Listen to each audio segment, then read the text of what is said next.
Man, it's chilly today. Woo! It is so cold. Well, I don't know if you guys can hear me that well because I'm on the interstate, but I wanted to start off this video talking a little bit about the changes to YouTube and how it's affecting us and all that stuff. As of February 20th, we are no longer monetized, basically. We can't have ads in our videos or anything like that. If for some reason you are unaware of the changes to YouTube, they changed it to where you had to have 1,000 subscribers and 4,000 watch hours, which we have that fine, but we're not quite there for 1,000 subscribers, at least at the time of recording this video. Now, originally, I was a little bummed about this because it seems like every time we get to, we're like right below the threshold whenever they're about to change it up. This is about the same thing, you know, they changed it to 1,000 subscribers. Right now, I think we're sitting at like 755, so kind of sucks. But at the same time, we're not making money anyway. The thing that I was upset about more than the money aspect was I thought they said that we weren't going to be able to use cards in the video or end screen annotations, all that stuff. Apparently that is not the case, so that's fine. So if you're watching this video and you feel like subscribing, that would definitely help us out. We're still going to try to hit 1,000. And I will say this, when we do hit 1,000, KN will ride my motorcycle, the 2017 ZX-10RR. I'm hoping we hit that, and either way, I want her to ride it before I change the exhaust and have the ECU flash, because power, you know.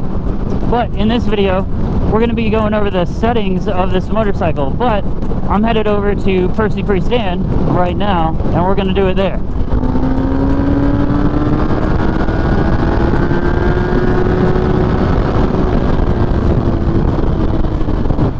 The reason I wanted to do it by the dam is because I've never been here and I wanted to check out the view.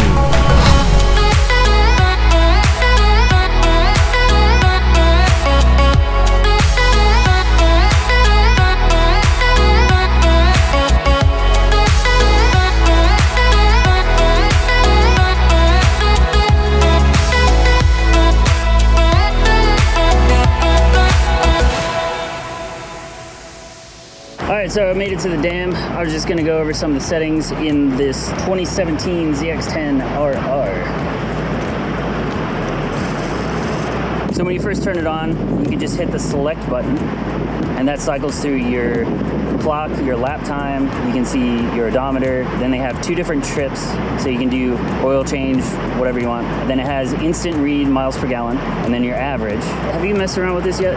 It's like how many gallons you've used. I haven't messed around with that. I haven't messed around with it. So I guess that's another way to track how your gas mileage is, I guess, if you want to do it that way. I don't know. We're also concerned about that. Yeah, I know, right? So that's pretty much it. But now the actual electronics on the bike, you hold down the select button, then it goes to this. So the first one is power. If you want to adjust the power, you hit select, then it flashes. You can change it full, medium, and low. Next option is the electronic brake control. So what am I thinking of? Engine braking. So the options for the engine braking, you can either turn it off or low, and I just have mine on low. I might experiment with that and turn mine off, but I'm used to it being on just from riding the R6. Next thing is the quick shifter. Same thing, you just go in here and it's either on or off. When I did the first ride on this, it was actually off and I didn't know it. And then the auto blipper, same thing, you select on, off. Okay, so this is launch control. I haven't actually experimented with launch control yet, but you have three different ones. The first one, it restricts it to 9,000, and then I think you could adjust the other two. I don't remember exactly. And for this, I think this is where you can change your shift light. So I have mine set to like just below 13.5, because I think stock it was like 12 or something like that. Yeah. So this, you can increase it. The lowest it'll go was, where'd it go? Okay. But the lowest you can go is like 9.5. But I had mine like right there. So that was that. Now this, you can change this between engine temperature and intake temperature.